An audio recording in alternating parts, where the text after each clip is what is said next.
Ripongo l'incarico con dispiacere ma serenamente perché in coscienza fiducioso nella mia CGIL. Quella di Treviso è una Camera del Lavoro sana nell'aspetto amministrativo e contabile, sia in quello dell'attività sindacale sia in quello morale. Un passo indietro, quello del segretario generale della CGIL di Treviso dopo mesi di tensioni interne alla Camera del Lavoro innescate dal caso Barbiero, che nell'organizzazione assumeva un incarico sia politico che amministrativo in quanto in quota per l'immobiliare della CGIL. Incarichi che tutti conoscevano e che ha assunto per 10 anni, fino a che una denuncia da parte di anonimi ha portato al pubblico la questione per la quale è stato poi avviato un controllo interno. Da quel momento la commissione di garanzia ha pronunciato come responsabili non solo Barbiero ma anche Giacomo Vendrame, oggi segretario organizzativo regionale, e il segretario generale di Treviso Mauro Visentin.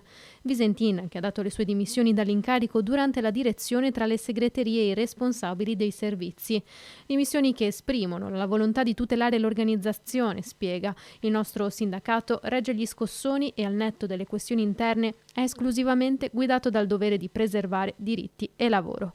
Convocata intanto l'Assemblea Generale dei Delegati e delle Delegate per il prossimo 30 luglio, appuntamento al quale si deciderà se riconfermare la carica a Mauro Visentin oppure scegliere un nuovo segretario o segretaria provinciale. La CGIL Veneto avvierà una fase di ascolto e consultazione del gruppo dirigente, fa sapere Tiziana Basso, segretaria generale CGIL Veneto, al fine di raccogliere istanze, valutazioni e proposte sul futuro della Camera del Lavoro di Treviso.